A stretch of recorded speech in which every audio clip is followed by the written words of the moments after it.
नमस्कार, मी प्रशांत कदम. पुण्यातल्या Porsche car अपघात प्रकरणामध्ये व्यवस्था किती पद्धतीनं आणि कुठल्या कुठल्या स्तरावरती वाकवली जाऊ शकते याचं एक अत्यंत लाजिरवाणं चित्र गेल्या 8-9 दिवसांपासून संपूर्ण महाराष्ट्र बघतो आहे. आणि ज्या ज्या घटना झालेल्या आहेत त्याच्यामध्ये प्रत्येक वेळी म्हणजे एका ठिकाणावरून दुसऱ्या ठिकाणी फोकस शिफ्ट होताना दिसतोय. पहिल्या दिवशी आपण बघितलं की ज्युव्हेनाईल जस्टिस बोर्डानं जो जामीन दिला त्याच्या विरोधात अन्यायाचा रोष होता. त्याच्यानंतर मग पोलिसांच्या भूमिकेबद्दल प्रश्नचिन्ह निर्माण झालं. स्थानिक आमदार तिथं मध्यरात्री पोहोचलेले होते, त्यांच्या भूमिकेबद्दल प्रश्नचिन्ह निर्माण झालं. आणि नंतर आता ससूनचे डॉक्टर की ज्यांनी ब्लड सॅम्पल बदलण्याचा प्रकारसुद्धा केला. या संपूर्ण प्रकरणामध्ये एक आमदार, एक लोकप्रतिनिधी असे आहेत की जे पाय रोवून उभे आहेत. आणि खरं तर थोडंसं श्रेय त्यांना पण द्यायला पाहिजे की ते अशा पद्धतीनं जमिनीवरती पहिल्या दिवसापासून होते, म्हणून सुद्धा काही गोष्टी ज्या आहेत त्या नंतर वेगानं घडल्या. अर्थात नंतर ते राजकारण करतायत अशा पद्धतीचा आरोप त्यांच्यावरती पण होतोय. पण या संपूर्ण सिस्टीमच्या विरोधात जे उभे राहिलेले आहेत ते आमदार रवींद्र धंगेकर आत्ता माझ्यासोबत आहेत. पुण्यातल्या रविवार पेठेमध्ये त्यांचं ऑफिस आहे. बाहेर त्यांना भेटायला येणाऱ्यांची सगळी गर्दी आहे आणि त्याच्यातून आपण त्यांच्याशी बातचीत करतो आहोत. आणि या संपूर्ण प्रकरणातल्या ज्या काही मिसिंग लिंक्स आहेत त्या शोधण्याचा प्रयत्न आपण करणार आहोत. रवी भाऊ, एकतर 19 तारखेला ही घटना घडली आणि CCTVच्या माध्यमातून त्याचे सगळे तपशील समोर आले. तुम्हाला ही घटना पहिल्यांदा कधी कळाली आणि याच्या विरोधात आपण रस्त्यावरती उभं राहायचं हे कधी ठरवलं? तसं पाहिलं तर अपघाताच्या पूर्वी मी जसा लोकप्रतिनिधी झालो त्या दिवसापासून ही पब संस्कृती पुणे शहरातून हद्दपार झाली पण हे माझं मत आहे. आणि मी वर्षभर सातत्यानं अंमली पदार्थ असेल, हुक्का पार्लर असेल आणि ही सिस्टीम सडलेली सिस्टीम ह्याच्यावर औषध फवारणी केली पाहिजे हे मत माझं पहिल्या दिवसापासून. विधानसभेत मग नागपूर असेल, मुंबई असेल यानं मी माझा प्रश्न उपस्थित केला. आणि ज्या दिवशी ललित पाटील प्रकरण जे ससूनमध्ये घडलं आणि ज्या पद्धतीनं हे अंमली पदार्थ ससून हॉस्पिटलमधून विकले गेले आणि जो ससूनचा आरोपी आहे आणि तो बाहेरच्या पंचतारीख हॉटेलमध्ये जाऊन हे सगळे व्यवसाय करून परत तो ससूनमध्ये येत होता. म्हणजे ह्याच्यामध्ये किती चुकीच्या पद्धतीनं कारभार चालला हा माझ्या लक्षात आला. पण हे करत असताना मी सातत्यानं बोलत होतो आणि आमच्या त्या भागातले अनेक कार्यकर्ते असेल, आमच्या योगचा राहुल असेल आणि ह्यांना मी सातत्यानं म्हणतो की तुमच्या वडगाव शहरीमध्ये प्रचंड लोकांना त्रास आहे, मानसिकता त्यांची खराब झाली की आम्हाला कोणतरी वाचवणार आहे का नाही. आमच्या घराच्या आजूबाजूला जे पाटं 5-5 वाजेपर्यंत चालत आहेत आणि त्याच्यामध्ये नागरिक त्रस्त झाले आहेत. मुलं दारू पिऊन आरडाओरडी करतात, ती सगळी लहान आहेत. आणि ह्या सगळ्याची तक्रारी आमच्याकडे येत होत्या, पोलिसांकडे जात होत्या. पोलीस त्या जे लोक गेले त्यांच्यावरच गुन्हे दाखल करत होते. म्हणजे अशा परिस्थितीत सिस्टीम तिकडे चालली असताना मी ह्याच्यापुढे आम्ही मोर्चे काढायला पाहत होते. पण त्याच्यामध्ये आम्ही प्रयत्न केला कारण निवडणुका आल्यानंतर निवडणुका त्या 3-4 महिने त्याच्यात गेले. पण तो निवडणूक झाल्या दुसऱ्या दिवसापासून आम्ही रस्त्यावर आलो. शेवटी जनतेच्या भावना आम्हाला माहिती आहेत, जनतेमध्ये काय चाललं आहे, ग्रास लेवलला काय चाललं ह्या गोष्टी माहिती आहेत. पण ज्या दिवशी हा अपघात झाला बघा, महत्त्वाचा भाग हा अपघात झाल्यानंतर 2 मुलांना चिरडलं गेलं. बरं, चिरडलं कुठली गेली तर ती मध्य प्रदेशमधली मुलं होती, इंजिनियर होती. म्हणजे त्यांच्या घराचा ते पाया होता. म्हणजे आईवडिलांनी शिक्षण दिलं असेल, त्यांना मोठं केलं असेल, आयुष्याची सगळी कमाई त्याच्यात घालवलं तर त्यांच्याकडनं आम्हाला काहीतरी भविष्यामध्ये त्यांचं म्हातारपण किंवा त्यांचं कुटुंब उभं राहिलं या आशेने ते मुलं या ठिकाणी करत होते. पण जो अपघात मला पाटे आमच्या कार्यकर्त्यांचा फोन आला, भाऊ असा अपघात झाला आहे आणि ह्या अपघातामध्ये काहीतरी गडबड झालेली.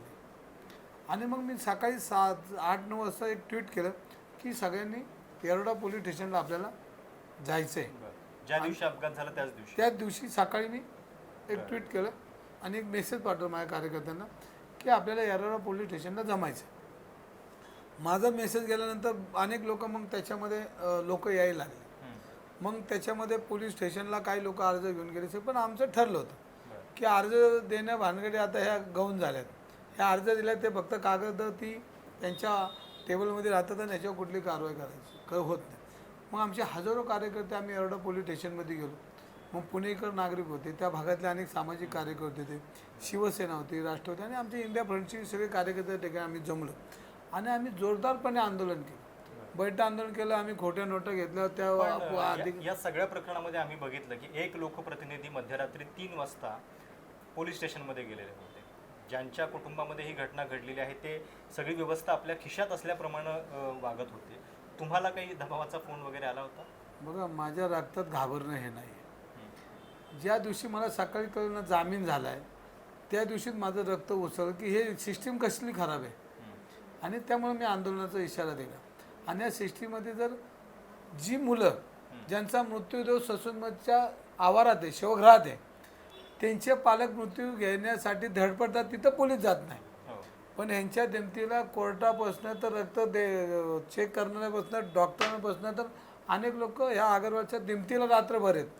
म्हणजे याचा अर्थ ही सिस्टीम सडलेली आणि किडलेली. ह्याच्यासाठी एक रवी धंगेकर कार्यकर्ता म्हणून, पुणेकर म्हणून, एक कुटुंब म्हणून माझी जबाबदारी. पुणे हे माझं कुटुंब आहे आणि मी लढलो पाहिजे. आता ह्याच्यामध्ये शेवटच्या टोकापर्यंत हा तपास नेला पाहिजे. कारण त्या म्हणजे काय, कारण आता गेल्या 9 दिवसामध्ये जे झालंय, आता 2 तपास अधिकारी जे होते त्यांच्यावरती कारवाई झाली, 2 डॉक्टरांच्यावरती कारवाई झाली आहे. नंतर जामिनाचा जो सुरुवातीचा निर्णय होता तो पण नंतर बदलला गेला.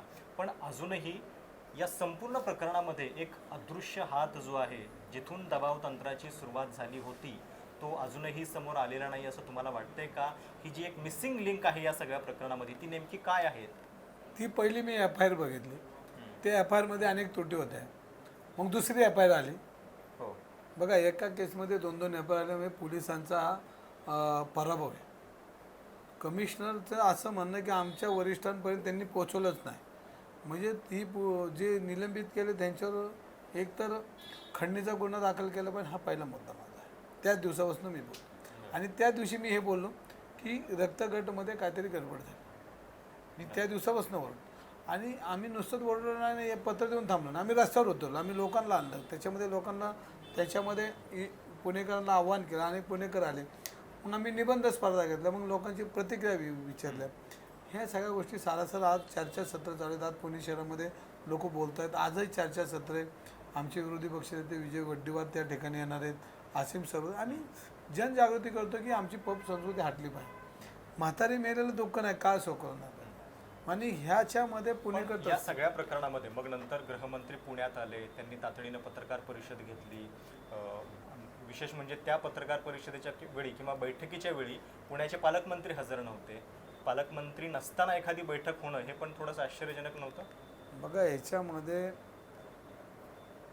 पहिला हा धक्का वाचला की गृहमंत्री कोणाला न सांगता, दौरा न सांगता अचानक आले कसे, काय कारण वाटतं? हा, म्हणजे ह्याच्यामध्ये त्यांच्या लक्षात आलं की ही सिस्टीममध्ये आपली लोक, त्यांची जी खात्यातली लोक पैसे खातात आणि हे पैसे सिस्टीमने त्यांच्या फार गृह खात्यापर्यंत पोहोचतात.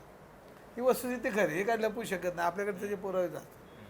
म्हणजे एखादा गृहमंत्री ह्या पद्धतीनं पुणे शहरामध्ये पब संस्कृती, आम्ही पबवरच बोलत होतो, म्हणजे त्यांच्या लक्षात आलं की हे बेकायदेशीर पब आहे आणि आपली लोक पैसे खातात आणि ते पैसे वरपर्यंत पोहोचतात, त्यात काय लपलेलं काहीच नाही.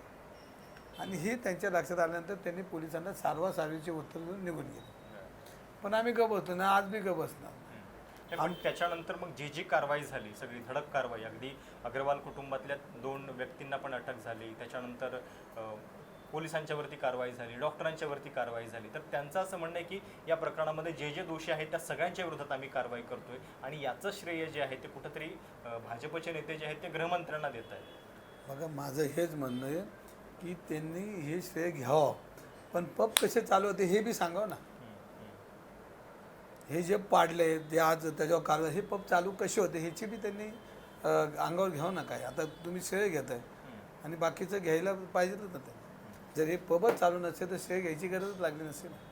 हा एक मुद्दा, तो जाऊ आता राजकारणी विषय आहे, कोणी श्रेय घ्यायचं. पण आम्ही पुणेकर म्हणून रस्त्यावर उतरणार आहे. ह्याच्यामध्ये रक्तगटामध्ये बदल झाला. पहिल्या दिवशी मी बोललो पोलीस तपास अधिकारी चुकीचा, हे ते बोलायच्या अगोदर, हां, हे गृहमंत्री याच्या अगोदर मी बोललो.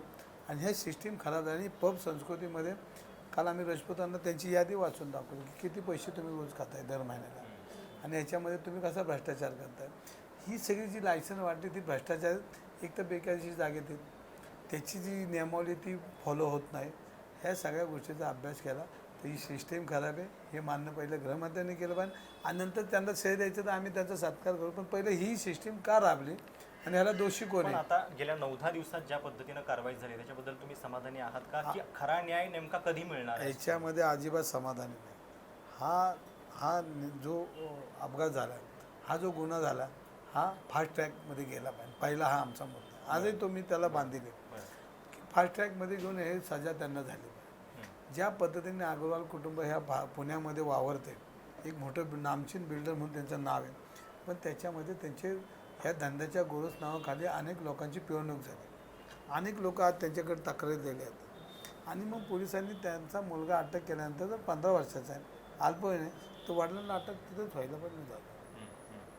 तुम्ही घरी पाठवताय, नंतर लोक ओरडायला लागल्यानंतर तुमच्या लक्षात येतं की आपण आता हे पैसे खाल्लेत. पुणे पोलीस आयुक्तांची जी भूमिका आहे या संपूर्ण प्रकरणामध्ये ती पहिल्यापासून तुम्हाला संशयास्पद वाटते? संशयास्पद आहे म्हणून आम्ही राष्ट्रवाला काय मागणी, काय पद्धतीची आमची कारवाई? मागणी होती की त्याच्यावर जे पोलीस तपास जाते की त्यांना खंडणीचा गुन्हा पहिला दाखल झाला. बरं.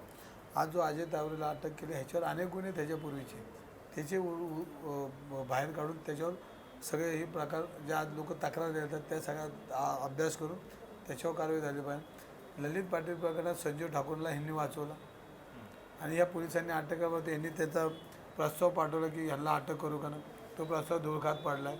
म्हणजे पुणे पोलिसांनी तेव्हापासून जर संजीव ठाकूरला जर अटक झाली असती तर ह्याचे पुढचे प्रकार हे घडत गेले नसते. हे आळा बसला असतं, पण हे आळा बसला नाही. आमचे दारूबंदी विभागाचे राजपूत साहेब रोजपाने पैसे खातात, त्यांची यादी त्यांच्या हातात दिली, म्हणजे ही सिस्टीम खरं. आणि हा माझ्या एकट्याचा प्रश्न नाही, हा शहराचा नाही, हा राज्याचा. रोज या प्रकरणामध्ये नवनवीन धक्के बसत गेले. म्हणजे सुरुवातीला एक कळलं की ती जी गाडी होती त्या गाडीचं म्हणजे रजिस्ट्रेशन न होताच ती गाडी फिरत होती. त्याच्यानंतर मग पोलिसांनी ज्या पद्धतीनं VIP ट्रीटमेंट दिली, पिझ्झा बर्गर तिथं पोचवलं जात होतं, कलमं लावली गेली नाही. त्याच्यानंतर मग परत ज्युव्हेनाइल जस्टिस बोर्डाचा तो निर्णय, मग परत डॉक्टरांच्यापर्यंत प्रकरण आलं. आमदार तिथं काय करत होते, आमदारांचं पण सुद्धा अजून म्हणजे स्पष्ट झालेलं नाही आहे की काय मध्यरात्री ते तिथं पोहोचलेले होते, ते कनेक्शन नेमकं काय आहे. आता ह्याच्यामध्ये मी कालच म्हणलो की जे दोषी असेल त्यांच्यावर कारवाई झाली. उद्या माझं तरी नाव आलं तर माझ्यावरही कारवाई झाली पाहिजे, ह्या मताचा मी आहे. पण शेवटी तुम्ही हे पाप कोण करते, ह्या पापात कोण कोण भागीदार आहे, हे जर सक्षम निकाल लागलाच पाहिजे. हा माझ्या एकट्याचा प्रश्न, माझ्या कुटुंबाचा प्रश्न आहे, हा आमच्या पुणेकरांचा प्रश्न आहे. आमची कुटुंबातली लोक म्हणजे अनेक लोक बघितलं तर मुलं 3-3, 4-4 वाजेपर्यंत बाहेर जातात, त्या आईवडिलांना झोप लागत नाही, अशी परिस्थिती आहे. ससून हॉस्पिटलची याच्या आधीसुद्धा खूप प्रकरणं बाहेर आली. किडनी तस्करीचं होतं, ललित पाटीलचं होतं, अजून इतर दुर्लक्ष केल्याची प्रकरणं होती. त्याच्यानंतर सुद्धा तेच लोक परत बदली करून पुन्हा तिथं रुजू होतात. मी तेच म्हणतो, ही सिस्टीम सडलेली किडलेली, ह्याच्यावर कायमचे औषध फवारणी, काय उपाय असला पाहिजे ह्याच्यावर ह्यांना कायमची घरी बसवली पाहिजे, ह्यांच्यावर गंभीर गुन्हे दाखल केले पाहिजे, ह्यांना जेलला 2-2 वर्ष 4-4 वर्ष ठेवले पाहिजे. ती कलमं ह्यांना बसू शकतात, पण पोलिसांची आता ह्याच्यावर कारवाई जर कमतरता करायची का नाही, पोलिसांचा विषय. हा योगायोग म्हणायचा का की जे आमदार मध्यरात्री तिथं पोचलेले होते त्यांच्या शिफारशीचं पत्र तिथं होतं आणि त्यांच्याच पक्षाचे जे नेते आहेत ते पुण्याचे पालकमंत्री आहेत जे 4 दिवस या घटनेवर काही बोलत नाहीत. ह्याच्यामध्ये ज्याची चूक आहे, ज्यांनी पाप केलं त्याला सजा झाली पाहिजे, या मताचा मी आहे. आणि पालकमंत्र्यांनी काय केलं, गृहमंत्री आले तर पालकमंत्र्याला काय विचारलं, हा महत्त्वाचा मुद्दा. हा तर मुद्दा मी पहिल्या दिवसापासून मी हे बोललो. आता काही लोकांना राग काही इंटरनल पॉलिटिक्स पण तुम्हाला काय ह्याच्यामध्ये राग येईल आणि आलाय लोकांना. अजितदादांचे हातपाय बांधून त्यांना खुर्ची बसवले, त्यांना काय अधिकार नाही. आणि म्हणजे हे देवेंद्र फडणवीसांनी हे जग जाहीर आहे आणि हे हातपाय बांधून ठेवल्यामुळे त्यांना काय अधिकार राहिले नाही. माझा म्हणजे अजितदादांबद्दल माझा आक्षेप नाही, पण त्यांना काही प्रमाणामध्ये जर गृहमंत्री येतात तर पालकमंत्र्यांना बोलून घ्यायलाच पाहिजे नव्हतं. हे जर त्यांच्या लोकांना कळत नसेल राष्ट्रवादीच्या, तर मग ते मूर्खाच्या नंदनवनात वागतात हे मला वाटतं. आणि तेच माझ्यावर टीका करतात, हे चुकीचं आहे. आणि ह्यामध्ये काही निवडणुका नाहीत, ह्यामध्ये मला आता काय फायदा नाही. आणि ह्यामध्ये ते जे म्हणतात ना दंगेकर क्रेडिट घ्यायला जातात, राजकारण करतात, हे राजकारण मला आता काय पाहिजे, माझं झालं. मला ह्या समाजासाठी मला 30 वर्ष मी या समाजात लढतोय आणि उद्या समजा काँग्रेसचं सरकार असतं तर मी असाच लढलो असतो. शेवटी पुणेकरांचा विषय आहे, माझ्या कुटुंबाचा, माझ्या घरातला हा विषय माझा परिवाराचा आहे. आणि या विषयी जी सक्रियता या संपूर्ण प्रकरणामध्ये दाखवलेली आहे ती तुम्ही ज्या पक्षामध्ये आता आहात तिथं सुद्धा थोडीशी दुर्मिळ अशा पद्धतीची आहे. म्हणजे तुम्ही आधी मनसेमध्ये होतात, एक रस्त्यावर उतरण्याची जी शैली आहे ती थोडी काँग्रेससाठी सुद्धा नवीन आहे. नाही, याच्यामध्ये काँग्रेसने ह्या देश स्वतंत्र करण्यासाठी रस्त्यावर उतरूनच देश स्वतंत्र केला, हा इतिहास आहे. अनेक लोक फाशीला गेले, अनेक लोकांची डोकी फुटली, हे सगळे इतिहास काँग्रेसचा तो आहे. पण हा इतिहास लपवू शकत नाही. आणि ब्रिटिशांना घालवताना सगळं त्यागच केलं. रस्त्यावर महात्मा गांधींनी तर रस्त्यावर उतरून हा देश स्वातंत्र्य केला. त्याच्यामध्ये अनेक लोक होती, जहाल होती, मावळ होती, पण लढली लोक. हे देशाच्या स्वातंत्र्यात काँग्रेसने मोठं योगदान आहे आणि त्यामुळे काँग्रेसला काही नवीन नाही. त्यामुळे मी त्याच पद्धतीने पुढे जातो. काय पुण्यासाठी डोक्यात आहे, म्हणजे कशा पद्धतीचं पुणे तुम्हाला अपेक्षित आहे? आणि या संपूर्ण प्रकरणामध्ये ज्या गोष्टी समोर आल्या, म्हणजे ससूनचं उदाहरण आहे, पुणे पोलिसांचं उदाहरण आहे, पब संस्कृती तुम्ही वारंवार उल्लेख करताय. काल परवा तुम्ही मला वाटतं पुणे विद्यापीठात पण गेला होता, जिथं गांजा सापडल्याचे उदाहरण होतं. हे जे पुणे शहराबद्दल सातत्यानं अशा निगेटिव्ह बातम्या समोर येत आहेत, तर हे बदलण्यासाठी तुमच्या डोक्यामध्ये काय चित्र आहे पुणे? बघा, माझ्या पुणे शहराला वारसा आहे आणि हा वारसा छत्रपती शिवाजी महाराज जिजामाता असेल. ही पुण्यनगरी सोन्याच्या नांगराने नांगरून ह्या पुण्याची सुरुवात त्यांनी केली. पहिल्यांदा कसबा गणपतीचा जीर्णोद्धार केला. हे सगळा इतिहास आहे. ह्याच्यामध्ये अनेक राष्ट्रभक्त पुण्यामध्ये झाले. हे देशाला दिशा देणारे नेते पुण्यामध्ये निर्माण झाले. पुणे विद्येचं माहेर गेले. आज पुण्यामध्ये जे आपण बघतो तर ते वातावरण जर आमचं पूर्वीचं वातावरण राहिलं तर पुणे ही सिटी, पुणे हे शहर हे जगाच्या नकाशावर पुण्याच्या शहराला मोठा इतिहास आहे. पण ह्याच्यामध्ये मधल्या काळामध्ये ह्या 10-20 वर्षामध्ये ज्या पद्धतीने संस्कृती आली, मग ही जी संस्कृती परदेशातली संस्कृती आपण आता घेतो आहे, तर ही इतकं आक्रमण करते की आमची जुनी संस्कृती कमी कमी होत चालली. आणि ही जी संस्कृती, मॉडर्न संस्कृती, ही आमच्या जुन्या संस्कृती हल्ला करते. आणि हल्ला करताना हे आम्ही जी प्रशासन आहे आणि आम्ही जी लोक ही बसली नाही पाहिजे. आमचं पुणे शहर जुनं होतं, सुरक्षित पुणे होतं, निवृत्ती रिटायर लोकांचं पुणे शहर होतं. इथं हवामान चांगलं होतं, पाणी, सगळ्या सुखसुविधा होत्या, ह्या प्रचंड होत्या. पण आता ज्या पद्धतीने पुणे वाढतं ह्याच्यामध्ये जी सिस्टीमचा भाग ह्याच्यामध्ये रन होत नाही. त्यामुळं आजची पुणे शहर हे एकदम पुणे शहराचा इतिहास लोपत चालला आहे. तो चांगला राहण्यासाठी माझं पुणे, सुरक्षित पुणे हे आमच्या डोक्यात आहे. जेणेकरून इथं नांदली पाहिजे, लोक चांगल्या पद्धतीने नांदली पाहिजे, चांगलं पुणे शहर राहिलं पाहिजे, संस्कृती टिकली पाहिजे आणि पोलीस आणि जी सिस्टीम आहे यांनी ह्याच्यात चांगलं काम केलं पाहिजे, हे आमचं मत. एक शेवटचा प्रश्न, या संपूर्ण प्रकरणामध्ये आत्तापर्यंत व्यवस्थेत ज्यांनी हलगर्जीपणा केला त्यांच्यावरती तर कारवाई झालीच, पण खरा न्याय तेव्हा मिळेल की जेव्हा तो अल्पवयीन आरोपी कायद्याच्या दृष्टीनं संज्ञान म्हणून गृहीत धरला जाईल आणि त्याच्यावरती केस चालेल.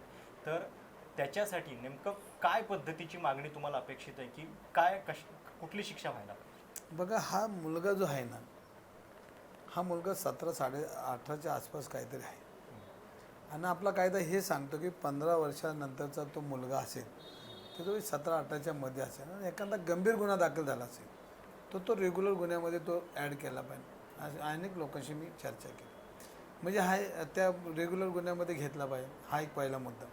पण या मुलाचा एकदा प्रताप आहे का, तर आमची तनपुरे म्हणून एक फॅमिली, तर त्यांच्या त्या पत्नीने त्या मुलाबद्दल पूर्वी तक्रारी केल्या आणि त्यांच्या मुलाला ती शाळा सोडावी लागली. आज त्यांनी स्वतः ह्याच्यामध्ये कुठंतरी चर्चेत आल्यात आणि बोलल्यात. तर म्हणजे ही त्याचं एक प्रकरण आहे. ह्यांना पैशाचा माज आहे, हे हुकुमशाहीसारखे वागतात, पोलीस यांच्या दावणीला आहे, प्रशासन यांच्या दावणीला आहे. त्यामुळं ते आमच्यासारख्या राजकारणी लोकांच्या घरावर बी हल्ला करू शकतात, अशी मानसिकता त्यांची झाली. ते घाबरत नाही. आणि त्यांच्या आईने असं सांगितलं की मी त्यांच्या पालकांनाही कळवलं होतं आणि त्यांच्या पालकांनी दुर्लक्ष केलं. म्हणजे किती माजुरी कुटुंब असं नाही. बघा, लक्षात घ्या, ह्याच्यामध्ये उद्या आमच्यावर बी होईन, तुमच्यावर होईन, पलीकडच्या मग कोण बोलणार आहे का नाही. तर ह्याच्यामध्ये हा गुन्हा रेग्युलरमध्ये घेऊन त्या मुलाला सजा झाली पाहिजे. पण सगळ्यात माणुसकीला कायम भासणारी अजून एक घटना याच्यामध्ये, जी मुलं मारलेत ना, तिथं देवेंद्र फडणवीस त्यांची विचारपूस बी नाही केली. हो, आपण एखादा अपघात झाला तर कमीत कमी त्यांच्या घरात फोन तरी विचारतो, त्यांची अवस्था काय ती बघायला जातो. एकही माणसाने आजपर्यंत विचारलं नाही. हे सत्तेमध्ये लोळणारी लोक, ह्यांना जनतेचं काय घेणं देणं आहे. आणि पुणे शहर आमचं असं नाही. हो, ह्या पुणे शहरामध्ये सर्वांना आम्ही न्याय द्यायचा, म्हणजे आमच्या परंपरा आहे की पुण्यात येणाऱ्या माणसाला आम्ही मान देणार, त्याचा सन्मान करणार, हे आमचा इतिहास आहे. आणि या पुणे शहराची राजकारणी आज 2 मुलं गेली, त्यांना साधं विचारलंसुद्धा नाही, अशी परिस्थिती आहे महाराष्ट्र शासनाची.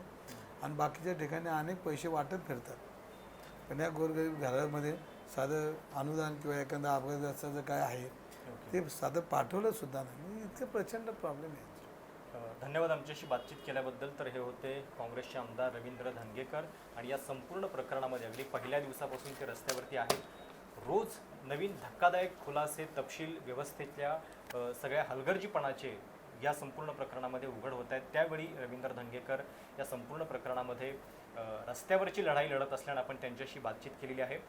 तुम्हाला या सगळ्या मुलाखतीबद्दल काय नेमक्या तुमच्या प्रतिक्रिया आहेत, कमेंट्स आहेत, त्या कळवायला विसरू नका. सगळ्यांचं स्वागत आहे. चॅनल सबस्क्राईब देखील करा. धन्यवाद.